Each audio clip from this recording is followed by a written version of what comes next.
الإيمان في كل مكان، السلام عليكم ورحمة الله وبركاته. نحييكم عبر برنامج كيف أسلمت الذي يأتيكم عبر أثير إذاعة القرآن الكريم من المملكة العربية السعودية، حيث نتواصل معكم ومع هؤلاء الأخوة الذين هداهم الله للإسلام. You're listening to Islam Tomorrow. We're broadcasting almost live all the way from Riyadh, Saudi Arabia. And what you're hearing is our brother Khalid Muhammad. He's broadcasting his radio show simultaneous to ours while we're broadcasting here. He's broadcasting on 100 FM, and we're broadcasting on the IBN, the Islamic Broadcasting Network. And here we go. البطاقة الشخصية وحياتكم قبل الإسلام وبعد ذلك. The brother is welcoming you in this program, and he's asking about your personal information before Islam and after Islam. Identify yourself. Bismillah, alhamdulillah. Well, that's good. I get a chance to talk about me today. And what we're going to basically tell you is that before I came into Islam, of course, being from Texas, being in business, and also preaching Christianity, it's strange to imagine that I would be here today talking to you about Islam. بسم الله والحمد لله. بدأ الشيخ يعرف عن نفسه وقد قال وقد كان قسيسا وداعيا إلى الدين النصراني وكان تاجرا قبل الإسلام. يقول هو من الغرابة بمكان أن يتحدث اليوم هو لنا عن الإسلام. What I might also mention that besides being a businessman, that I spent a lot of time in the churches, especially in our line of work, which was in the music business. We sold pianos, organs, and things that apply to churches, you know. يقول الشيخ أيضا كان تاجرا وقد عمل في ميدان بيع الأنظمة الموسيقية للكنائس في تلك البلاد. كما تعرفون أن الكنائس هناك تعمل بالموسيقى والأغاني وهذه الأمور. It wasn't until I got really serious about the religion to learn more about what we believe and got into theology that I discovered that there were shortcomings and things that they couldn't actually prove up that were being discussed as a part of the, what we might say, Aqidah or the belief. ولكنه بدأ يتعلم هذا الدين أو عقيدة هذا الدين النصراني، وبدأ في الجد عندما رأى أنه لم يكن يعلم شيئا عن هذا الدين، فبدأ في الدراسات الكنسية أو اللاهوتية كما تسمى. So what happened was that I started asking questions that people couldn't come up with very decent answers for. وبدأ يسأل بعض الأسئلة والناس لم يجدوا أجوبة موافقة لهذه الأسئلة. Then one day we met a man from Egypt, and he was, of course, a Muslim, but he was a businessman. And when we started to try to talk to him about religion, we found out that there were a lot of things about Islam we didn't know. وفي أحد الأيام تعرفوا على أحد الإخوة من مصر، وقد كان مسلما، وكانوا تعرفوا عليه في مضمار التجارة طبعا، ثم بدأوا في التحدث عن الإسلام وحدثهم عن بعض الأمور التي كانت جديدة عليهم. And what happened was that in doing business with him over a period of about 3 months, we learned a lot about Islam through watching his character and his behavior. وأثناء التجارة مع هذا الرجل الأخ المصري تعرفوا عن الإسلام بخلقه وطريقة حياته وبالقدوة الحسنة التي كان يقدمها لهم. Then when we got into discussion of theories and theology, philosophies, and so on with regard to beliefs in religion, we realized that he had the one thing that we didn't have. ثم عندما بدأوا في النقاش في مسائل العقيدة والفلسفة وهذه الأمور، وجدوا أن عنده أمرا لم يكن موجودا عندهم هم كنصارى. Proof. كان عنده الدليل والبرهان. And how it came about was that when he realized we were trying to convert him to Christianity, he offered me this question. وقد وجدوا أو وجد هذا الأخ أنهم أرادوا أن يدخلوه في الدين النصراني، أي كانوا يدعونه للدين النصراني، فهو وجه إليهم هذا السؤال. He said to me, if I'm ready to go to your religion, if you have something better than what I have, are you ready to come to my religion if I have something better than what you have? قال لهم أنا مستعد أن أدخل في دينكم إذا كان عندكم شيء أفضل من الذي عندي في ديني. And I said, of course, but I don't understand. He said, yes, I'm willing to go to your religion, but you'll have to have proof. وقالوا له طبعا يعني عندنا هذا الأمر، فقال أنا مستعد إذا وجدتم الدليل والبرهان أن دينكم هو أفضل من ديني. I said to him, proof? Proof? Religion is not based on proof, it's based on faith. قال له الدين لا علاقة له بالبرهان والدليل والعقلانية، إنه إيمان محض. So how would we be talking about proof? What has that got to do with anything? وكيف نتحدث عن الدليل والبرهان؟ هذا شأن لا يعنينا في مسائل الدين، فالدين هو مسلم وهو عقيدة. He told me that in Islam we do have faith, but we also have proof. فالأخ المسلم أخبره أن الإسلام هو دين عقيدة ودليل، دين برهان وعقل ووحي من السماء. And I thought about that and I realized that if he did have any proof, I'd sure like to know what it was. ففكر الشيخ عندما كان نصرانيا في هذا الأمر، ثم قال إذا عندك دليل فأنا أحب أن أتعلم هذا الدليل وأعرفه. And then after a period of time it began to become clear to myself and my father, my family, and even a Catholic priest. We weren't Catholic, by the way, but a Catholic priest as well, that Islam was something that we really didn't have. بعد فترة من الزمن توضح للشيخ ولأبيه ولعائلته ولقصيص كاثوليكي، وهم لم يكونوا من الكاثوليك بل كانوا من المذهب الآخر البروتستانتي أحد الفروع، فتبين لهم أنهم لم يكونوا يعلموا عن الإسلام وأنهم كانوا في شوق لهذا الأمر الجديد. So after doing business with him and living with him, he moved into our house. We watched his behavior, as I said. We realized that this is really an amazing way of life. بعد أن ذكر الشيخ هذا الأمر آنفا أنهم تاجروا معه وعاش معهم في بيتهم أثناء هذه التجارة، ووجدوا خلقه وطريقة حياته والأسوة الحسنة التي كان يقدمها، وجدوا أن هذا أمر عجيب جدا، وأن هذه طريقة للحياة جديدة لم يعهدوها سابقا. We had, as I mentioned, a Catholic priest who was sharing our home with us, and we invited the Muslim to come and live with us as well. كان عندهم في هذه الأثناء هذا القسيس الكاثوليكي وهم من البروتستانت، فدعوا هذا الأخ المصري لكي يقيم عندهم أثناء التجارة. And so we would have discussions, a sort of a round table discussion type thing at night, and we would have my father, myself, my wife, and the Catholic priest, and the Muslim sitting around the table to discuss about religion.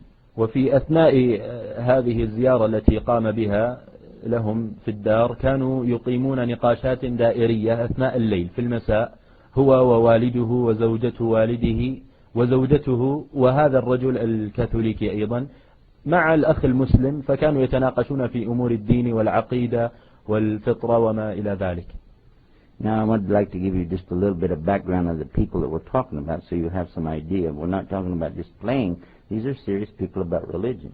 وهم كما سيذكر الشيخ هؤلاء ليسوا أناسا عاديين من عامة النصارى، بل هم أناس جديون في أمور دينهم، وكما سيذكر كانوا من علماء هذا الدين. The first person I'd like to mention is my father. My father read the entire Bible while he was still a very young boy, and after his work with the Bible he became an ordained minister and a businessman. والد الشيخ كان رجلا قد قرأ الإنجيل كاملا في أثناء يعني في عمره المتقدم، كان صغيرا في السن وقد كان يعني داعيا إلى النصرانية وقسيسا معترفا عليه من قبل الكنيسة، كما كان تاجرا إلى مع ذلك أيضا. The Catholic priest had his background, of course, in Catholicism, and he was like 12 years as a missionary in the Americas, from South America, Central and Mexico, and so on. أما القسيس الكاثوليكي فقد كان عنده خبرة 12 عاما في الدعوة إلى الدين الكاثوليكي في القارتين أمريكا الشمالية والجنوبية. And then my wife at that time was also having her background in the born-again Christians, which are the ones who basically follow people like Jerry Falwell and Jimmy Swaggart and Pat Robertson. وفي تلك الأثناء زوجته في تلك الفترة كانت أيضا من المذهب البورن أجين الذي هو متشدد وله ميول صهيوني، ومن المشهورين في هذا الزمن بات روبرتسون وجيري فيرويل، وقد ذكر هذه الأسماء، فكانت تتبع هذا المذهب في تلك الفترة. So myself, of course, my background was a lot with the Bible and beliefs and studying comparative religion. أما الشيخ نفسه في تلك الفترة كان قد درس الإنجيل ودرس وقارن بين الأديان والمذاهب، وقد اختار بعضا منها أثناء حياته. And actually I finished my degree work just about that same time as I came into Islam. وفي تلك الفترة قد انتهى من شهادته الجامعية شهادة الدكتوراه في اللاهوت في علوم الثيولوجي في الدين النصراني. So alhamdulillah that Allah guided me when He did. فالحمد لله، يحمد الشيخ الله سبحانه وتعالى أنه هداه لهذا الدين في تلك الفترة الحرجة من حياته. The next thing I'd like to mention is that in your discussions when we would sit around the table, that we would bring out our Bibles. وبعد ذلك يقول الشيخ يحب أن يذكر أن في النقاشات الدائرية التي كانت تجري كانوا يأتون بالأناجيل، أي هم الأربعة النصارى يأتون بالأناجيل ويقرؤون منها، وهذا الأخ المسلم ينظر إليهم ويناقش معهم. Now when I say that, I mean that we're referring to them or actually physically having them right there on the table. هو يقول نحن عندما نقول أننا كنا نستدل بهذه الأناجيل كانت الأناجيل معنا على الطاولة، يعني لم تكن حفظا أو شيء من هذا القبيل، ولكن كانت الأناجيل معنا ماديا. Now for the Muslims, they should realize that this is a strange thing, because if you said something like this, we wouldn't say we brought our Qur'ans out, we would say we brought the Qur'an. للمسلمين ربما يستغربون هذه الفكرة أنه قال كنا نأتي بالأناجيل الأربعة وذكر عدة أناجيل، فالمسلم يستغرب عندما يسمع هذا، لأننا إذا نريد مناقشة شيء ديني نقول هاتوا المصحف أو القرآن، فما عندنا إلا قرآن واحد، أما هم فكما ذكر تعددت عندهم أناجيلهم وكتبهم. ولم تخلو من التحريف أيضا. كذلك لم تخلو من التحريف، وهو سيذكر هذا الأمر إن شاء الله. He's saying that also these narrations of the Bible. I'm getting ready to tell you that. So the next thing I mention is my father has his Bible, which is the King James Version. والده عنده نسخة من الإنجيل وهي نسخة King James، الملك جيمس. نعم. And then one that I have is called the Revised Standard Version. أما النسخة التي كانت مع الشيخ في تلك الفترة فهي Revised Edition. And in mine it says that the one my father has big mistakes. وفي نسخته كانت تقول أن نسخة الملك جيمس أي نسخة والد الشيخ كان فيها مصائب أخطاء كثيرة وتحريفات. It says the mistakes are so big that they must revise it because they're too big. يعني معنى هذا الإنجيل الريفايز أنه المكتوب من جديد، لأن المشاكل والأخطاء والتحريفات التي وجدت في الأول كانت كبيرة جدا أنهم اضطروا لأن يكتبوا هذا الإنجيل الجديد. So now, then the next Bible is my wife's Bible. She has Jimmy Swaggart's Bible. والإنجيل الثالث هو إنجيل زوجته، وكان عندها إنجيل جيمي سواغرت. Now this is funny because in a debate with Ahmed Deedat, he said he's not even a scholar of the Bible. والشيء المضحك في هذا الأمر أن جيمي سواغرت هذا نفسه عندما تحدث مع أحمد ديدات في أثناء النقاش قال أنه ليس عالما بالإنجيل، فهذا الرجل الذي هو ليس عالما بالإنجيل يكتب إنجيلا وحده. So how can he come up with a Bible when he's not even a scholar of it? إذا لم يكن عالما بالإنجيل كيف يكتب إنجيلا ويدعي أنه إنجيل من عند الرب جل وعلا؟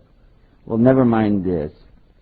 لا تفكروا في هذا الأمر فإنه أمر مضحك وسخيف جدا. But the priest also has a different Bible. أما القسيس الكاثوليكي فعنده إنجيل آخر لدينه ومذهبه.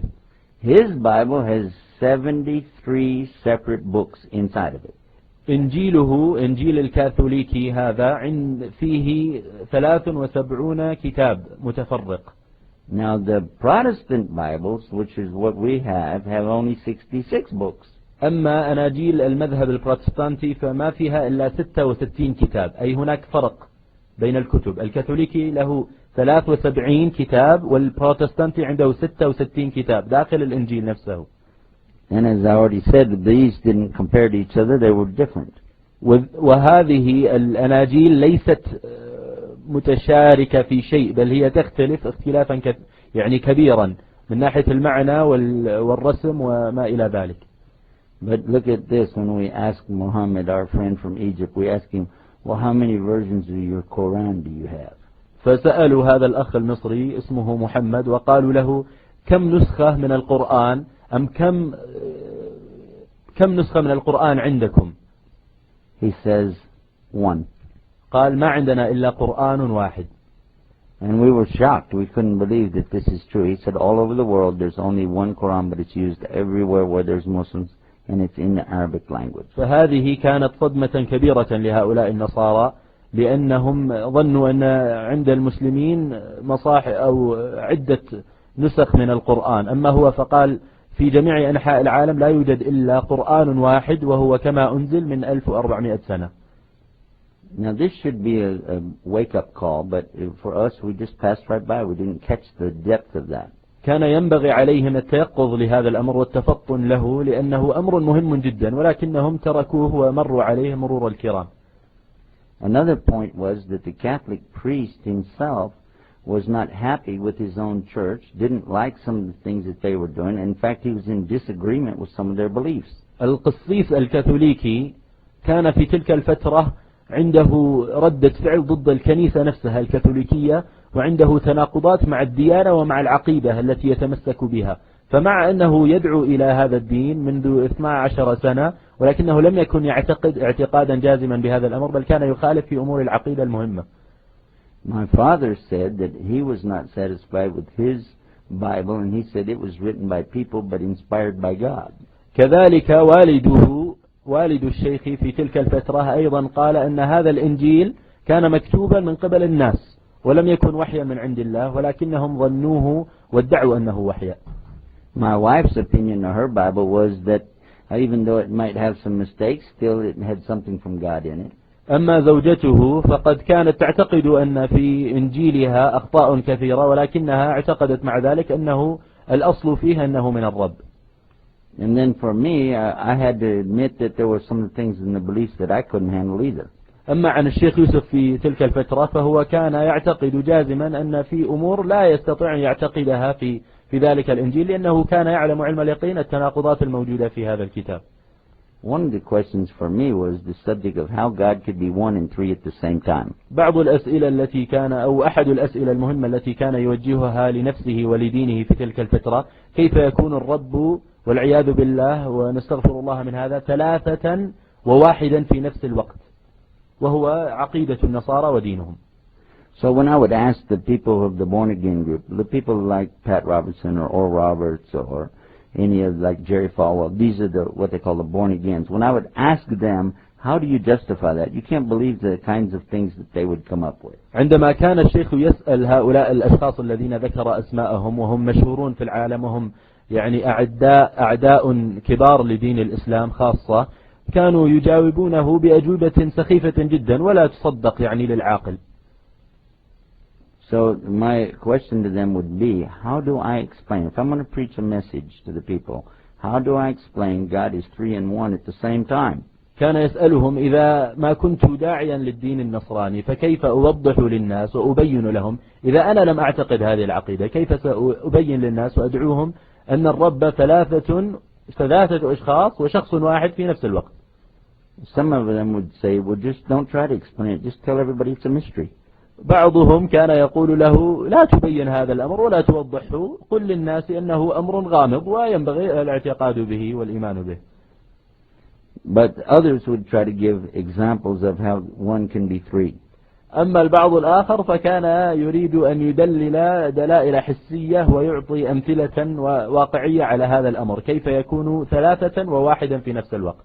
Listen to this example. One of them said, God is like this apple. The apple has a skin on the outside, meat on the inside, and seeds on the inside. استمعوا لهذا المثال. كان أحدهم يقول أن الرب كالتفاحة، فهناك قشرة في الخارج ولب في الداخل ونوى في داخل اللب، فهو ثلاثة في واحد. And the problem I found with that right away, I said, well, look at the seeds, and here are many, so God becomes 17 or 20 or whatever. فالشيخ من الناحية العقلانية كان يقول لكن عندنا مشكلة أن في التفاحة ربما يكون أكثر من نوى واحدة، ربما تكون 2 أو 3 أو 4 أو 5، فيتعدد الآلهة. إذا كان هذا المثال صحيحا. And if it has a worm in it, then you're going to have another one. وإذا كان هناك يوجد بعض الديدان في التفاحة فتكثر هذه الآلهة. I don't want a God with a worm in it. والشيخ كان يقول مازحا لا أريد إلها فيه دود. And then they said, okay, forget about the apple. I said, okay, forget about it. They said, it's like an egg. فكانوا يقولوا له طيب انسى هذا المثال، مثال التفاحة، إنه كالبيضة. I said, how is it like an egg? كان يسأل كيف يكون الرب كالبيضة، وضحوا لي هذا الأمر. Egg has a shell, it has the white, and it has the yellow. يقولون البيضة لها قشرة خارجية ولها البياض ولها الصفار. 3, but 1. 3 في واحد. I said, okay, but what if it has a double yolk? فقال لهم وماذا إذا كانت البيضة لها صفارين أو عدة صفارات؟ Then God becomes 4. فما الحل؟ الرب يكون 4 أو 5 أو ما إلى ذلك. هو أمر مضحك مبكي. And then what if it's rotten? وما إذا كانت هذه البيضة عفنة؟ هذا الرب يكون عفن والعياذ بالله. I don't want a God that's rotten. لا يريد إلها عفنا. So then they said, okay, it's like a man and a woman and a child. There are 3, but it's still one family. المثال الثالث الذي أعطوه أنه الرجل والمرأة والولد، فالزوج والزوجة والولد هم 3 أشخاص ولكن عائلة واحدة.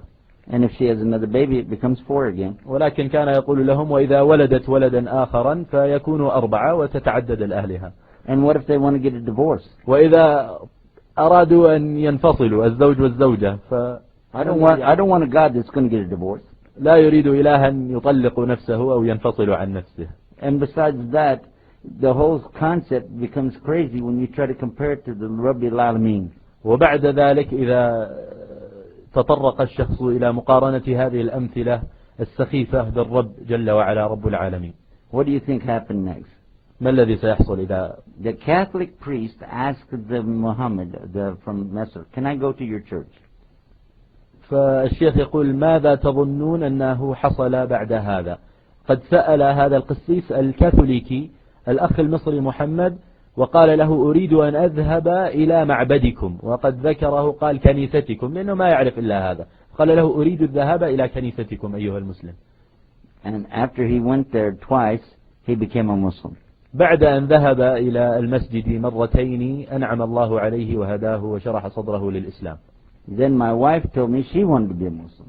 ثم زوجة الشيخ في ذلك الوقت قالت له أنا أيضا أريد أن أكون مسلمة. So then it was time for me to do some serious soul searching. فالشيخ كان يقول أن في تلك الفترة كان ينبغي عليه أن يبحث في نفسه وفي قلبه وروحه ويجد يعني حقيقة عقيدته وإيمانه. So I went out behind my father's house. I found a private place where nobody could see me. Put my head on the ground toward the Qibla. فخرج من بيت أبيه إلى الخارج ووضع وجهه على الأرض في اتجاه القبلة. And I said these words. وقال هذه الكلمات الآتية. Oh God, guide me. يا رب اهدني. وهو ساجد. And subhanallah, immediately I knew I needed to enter into Islam.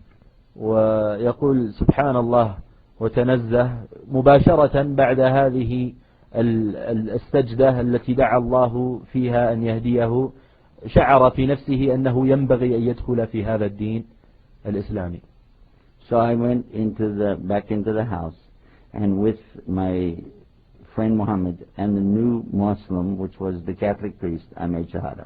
فدخل إلى البيت وأتى بالأخ محمد والمسلم الجديد الداعي الكاثوليكي سابقا وشهد أن لا إله إلا الله وأن محمد رسول الله صلى الله عليه وآله وسلم. And then my wife made her shahada. ثم زوجته دخلت في الإسلام وفعلت كما فعل، شهدت شهادة التوحيد. And then my father entered Islam a little later. ثم والده دخل الإسلام بعد ذلك بقليل. And then of course my children. ثم أبناء الشيخ. So the whole entire house became following the way of La ilaha illallah, even my father's wife. وبعد ذلك حتى أبناء الشيخ وزوجة والده دخلوا في الإسلام، فكانت الأسرة كاملة دخلت في دين لا إله إلا الله، وأكرمها الله بالهداية ودين الإسلام. And this should prove beyond any shadow of a doubt that the best way to show Islam is through our behavior, our character, and by correctly worshipping the ibadah to Allah subhanahu wa ta'ala. وهذا أكبر دليل لنا نحن المسلمون أن أكبر أسلوب للدعوة إلى الله هو القدوة الحسنة والخلق الفاضل وعبادة الله سبحانه وتعالى وتوحيده على طريقة محمد صلى الله عليه وآله وسلم. Or as we say, don't tell me, show me. وكما يقال في أمريكا لا تقل لي ولكن أرني. أهلا وسهلا مرة أخرى يا أخي يوسف، نسأل الله سبحانه وتعالى أن يثبتك ويثبتنا على طاعته. نتواصل معك وحيث أن الإحصائيات تشير إلى أن الإسلام أسرع الأديان انتشارا في الغرب، فكيف ترى مستقبل الإسلام هناك؟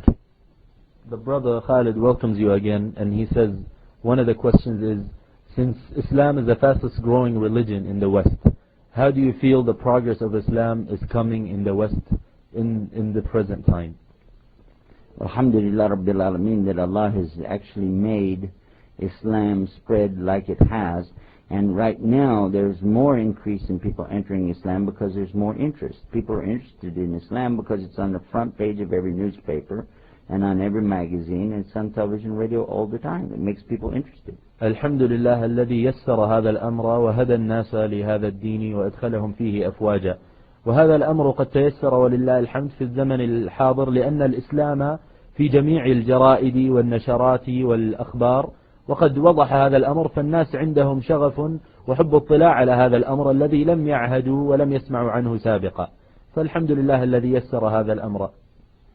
Some of the Muslims that are in America right now, or in the West, they're saying this is the worst time to be a Muslim, but they're wrong. في بعض الأحيان بعض المسلمين في العالم، في أمريكا خاصة وفي العالم عامة، يقولون أن زماننا هذا الحاضر هو من أسوأ الأزمنة لكون الإنسان مسلما، وهذا الأمر خطأ كما سيوضح الشيخ حفظه الله. And the reason I say that is because that right now we see the golden opportunity to help people enter into Islam, and this is what this world is all about for us as Muslims, to worship Allah and encourage others to do the same thing. So this is the best time to be a Muslim. أما الشيخ فيخالف في هذا الأمر ويقول هذا أمر خاطئ جدا، لأن هذا الوقت هو وقت ذهبي كما ذكر لكون المسلم مسلما، لأن المسلمين لم يخلقهم الله سبحانه وتعالى إلا لعبادته ولدعوة الآخرين لهذا الدين، كما ذكر كنتم خير أمة أخرجت للناس تأمرون بالمعروف وتنهون عن المنكر وتؤمنون بالله. Now I'm going to have to translate because you added an ayah from the Quran and he said you're the best of people raised up because you call everybody to al-maruf and you forbid al-munkar and you call them to Allah subhanahu wa ta'ala, or you believe in Allah subhanahu wa ta'ala. So this is actually the meaning of what you said, and quit doing that. The other thing I would tell you is a lot of people ask me, what about in some Muslim countries where Muslims are changing their religion to go to Christianity or something like that, in Africa, Indonesia, some places. They're asking, what about this? كثير من الأحيان تأتي الشيخ أسئلة أنه في كثير من أنحاء العالم بعض المنتسبين للإسلام المسلمين يغيروا دينهم فيدخلون في الأديان الأخرى في إفريقيا وفي شرق آسيا وما إلى ذلك، تسألوه لماذا هذا الأمر يحصل، يعني ما السبب وراء هذا؟ And I say to you quickly that it's Allah who gives the guidance and it's Allah who let them be misguided. والشيخ يقول بسهولة لهذا الجواب الله سبحانه وتعالى هو الذي يهدي الخلق، والله سبحانه وتعالى هو الذي يضلهم، كما ذكر ذلك سبحانه في القرآن. Some people will tell you they do it because they're ignorant. Others will tell you they do it because they're poverty-stricken and they're being bought into Christianity. بعض الناس يقولون هذا الأمر، أي بعض الناس يغيرون دينهم لأنهم جهال في حقيقة هذا الدين، والبعض الآخر يقول أنهم دخلوا الدين النصراني لأنهم اشتروا، أي يعني النصارى أعطوهم المال ليدخلوا في دينهم وكان كرشوة. And what we will say to this is that it's our fault for not providing better education and for not sharing wealth with these people. This would be our fault. والشيخ يقول أما هذا الأمر فهو خطأنا وليس خطأ النصارى أو خطأ هؤلاء الجهال، لأننا أمرنا بأن نعلم الناس الخير وأن ندفع للناس الصدقات، ويعني يكون المال الذي أنعم الله به علينا لنا وللفقراء أيضا من المسلمين. But if it's proof anybody wants, if it's proof, and that's the main thing that they're looking for, then we have the clear proof. ولكن إذا كان الناس يريدون دليلا واضحا وبرهانا فلله الحمد عندنا هذا البرهان والدليل. And the clearest proof I'm going to give you is this. Maybe somebody's not alim, maybe he doesn't know a lot about Islam, but he can look at this one proof and realize the truth of Islam. يقول ربما الشخص ليس عالما وليس متبحرا في العلوم، ولكنه في هذا الدليل ومن هذا الدليل يخرج بنتيجة وبرهان ساطع أن الإسلام هو الحق. Today, as we speak, there are many people entering Islam, but what's important is not the quantity, it's the quality. Who are these people who are entering Islam? الدليل على هذا الأمر هو أن كثيرا من الناس الآن في هذا الوقت الحاضر يدخلون في دين الله ويهديهم الله سبحانه وتعالى لهذا الدين، ولكن الأمر المهم ليس بالعدد والكمية ولكن بالكيف، فليس بالكم ولكنه بالكيف. Let me give you some examples just recently, just in the recent months. سيعطي بعض الأمثلة عن من هم هؤلاء الأشخاص الذين دخلوا في الدين. Priests, preachers, ministers, nuns, bishops from these other religions are entering Islam.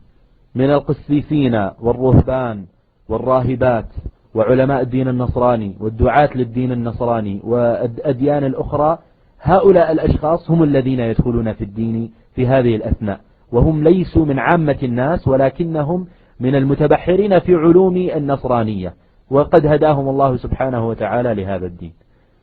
Since the time of Rasul sallallahu alayhi wa sallam, and we're talking now about people like Salman al-Farsi and Abdul Salam, the Jew, who've entered into Islam. Since that time, we are looking at literally thousands, hundreds of thousands of leaders of other religions who have come to Islam. يقول الدليل الواضح على صحة هذا الدين ولله الحمد والمنة أنه من عهد النبي صلى الله عليه وسلم إلى عهدنا هذا، ورؤساء الأديان الأخرى يدخلون في هذا الدين. فهذه قصة سلمان الفارسي رضي الله عنه المشهورة وهو طالب الحق، وقصة عبد الله بن سلام رضي الله عنه العالم اليهودي، ثم من ذلك الزمن إلى زمننا هذا والناس من علية القوم ومن علمائهم يدخلون في هذا الدين.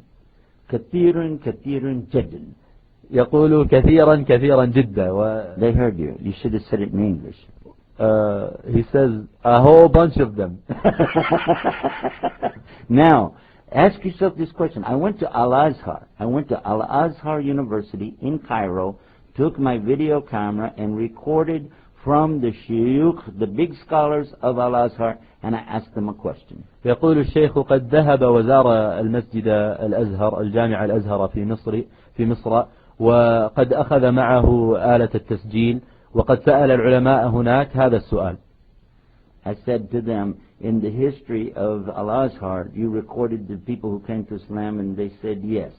سألهم أنكم في الأزهر هذا وفي تاريخ الأزهر قد سجلتم ودونتم الأشخاص وتعريفا بالأشخاص الذين دخلوا في الإسلام، وقالوا له نعم. He said that even now they have to record any person who wants to change their religion has to be approved by the government and they have to be screened by their church first. حتى الآن قالوا له أن الشخص الذي يريد تغيير دينه والدخول في الإسلام ينبغي عليه أن يأخذ إذنا وتصريحا من قبل الحكومة وتصريحا من كنيسته السابقة، أي من أرباب دينه السابقين من علمائه وما إلى ذلك. He told us in his own words that many came to Islam. قال لهم أن كثيرا جدا من الناس قد دخلوا في الإسلام. But he said even some of the Muslims did leave Islam to go to Christianity. ولكنه قال حتى أن بعض المسلمين كذلك تركوا هذا الدين للدين النصراني أو لغيره من الأديان. But he said in the history of Islam never did a single scholar, mufti, imam, alim, anybody who has knowledge in Islam ever left Islam for any other religion. ولكنه قال أن هؤلاء الذين تركوا الإسلام لغيره من الأديان لم يذكر ولم يكن منهم أحد ممن كان عنده علم بهذا الدين وبصيرة بهذا الدين من العلماء وأصحاب العقول النيرة والعبادة الله على بصيرة. So this should be enough proof for the people right there. If the leaders of your religion are going to Islam, why shouldn't you look at it too? فيقول الشيخ: فأليس هذا دليلا واضحا وبرهانا ساطعا أن أرباب أديانكم وعلماءكم يدخلون في دين الإسلام، أما علماء المسلمين فيبقون على دينهم؟ فليس هذا دليلا على أنه ينبغي عليكم أن تنظروا في هذا الدين وتدخلوا فيه كما دخل فيه علماؤكم وأسيادكم؟ And by the way, we need to also throw a commercial in here for our website, islamtomorrow.com. والشيخ يقول في أثناء هذه المقابلة يحب أن يدخل إعلانا لموقعه على الإنترنت وهو islamtomorrow.com. And you'll hear about this story there. You can print it out and give it to your friends. وإذا أردتم هذه القصة بوضوح وهي مكتوبة باللغة الإنجليزية وتستطيعون أن تأخذوا منها النسخ وتوزعوها بين أصدقائكم وإخوانكم أو غير المسلمين، فهذا الأمر متاح لكم بإذن الله. والموقع هو islamtomorrow.com، كلمة واحدة. شكرا لك يا شيخ يوسف، ونحن سعداء بهذا اللقاء، وبدنا أيضا يتواصل اللقاء معكم ونسأل عنكم وعن أيضا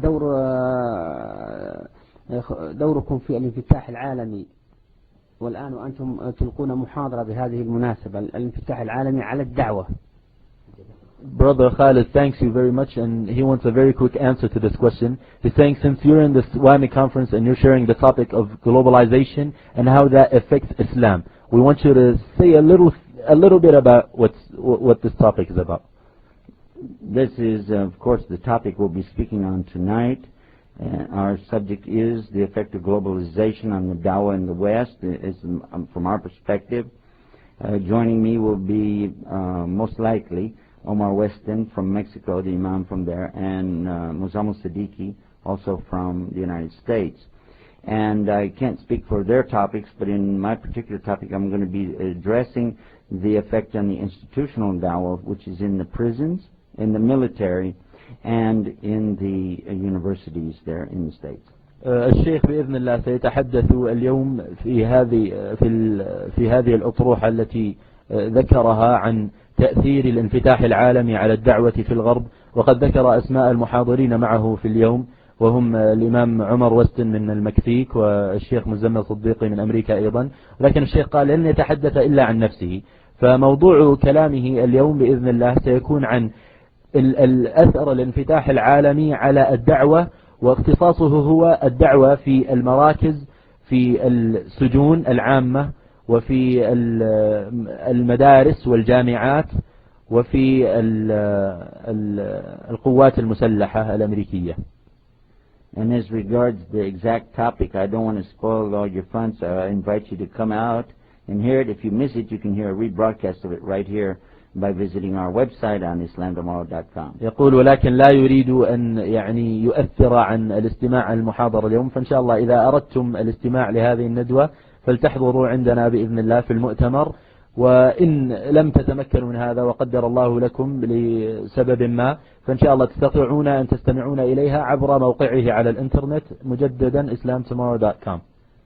You can tell I'm from the West. I keep sneaking commercials in there. والشيخ يقول أنتم بوضوح تستطيعون معرفة أن الشيخ من الغرب، لأنه دائما يحب إدخال الإعلانات والدعايات في أثناء البرنامج والمقابلة. سعداء نحن مرة أخرى في لقائكم شيخ يوسف، ونسأل الله سبحانه وتعالى أن يوفقنا جميعا وأن يجعلنا من الذين يستمعون القول فيتبعون أحسنه. أيها الأخوة الكرام، في ختام هذا اللقاء نشكر الأخ الشيخ يوسف أسس، وهو من أمريكا ومسلم منذ فترة ليست ببعيدة. استضفناه هنا في هذا اللقاء الطيب مع برنامج كيف أسلمت، والشكر موصول للأخ أحمد بن غسان الذي تولى ترجمة هذا اللقاء. على خير نلقاكم بإذن الله تعالى في حلقة مقبلة. شكرا لكم، وهذه تحية من الزميل حمد الوابلي، والسلام عليكم ورحمة الله وبركاته. The brother welcomes the Sheikh again, and he says, thank you so much, and it's a pleasure to have you, and we ask Allah subhanahu wa ta'ala to make us amongst the people who listen to the knowledge and to benefit from it. And he says, we want the Sheikh inshallah to come and talk to us continuously inshallah. And then he's also telling the listeners in the radio program that Sheikh Yusuf is a Muslim from the West, from America, and he's here in the WAMI conference, and it's a pleasure to have him here, inshallah.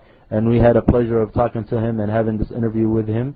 And we thank the brother who gave the translation, and we ask Allah subhanahu wa ta'ala to help us all to benefit from what we learned and what we heard, and to preserve us on the deen, and to keep us firm on it, inshallah, and to guide people to Islam, to this truth of Allah subhanahu wa ta'ala. Ameen, Ya Rab. And alhamdulillah, alladhi ja'alana muslimin. You've been listening to Islam Tomorrow. We broadcast almost live all the way from Riyadh, Saudi Arabia. And until next time, this is your host, Yusuf Estes, reminding you that Allah is a salam. And so we give you the salams. And until next time, salam alaikum wa rahmatullahi wa barakatuh.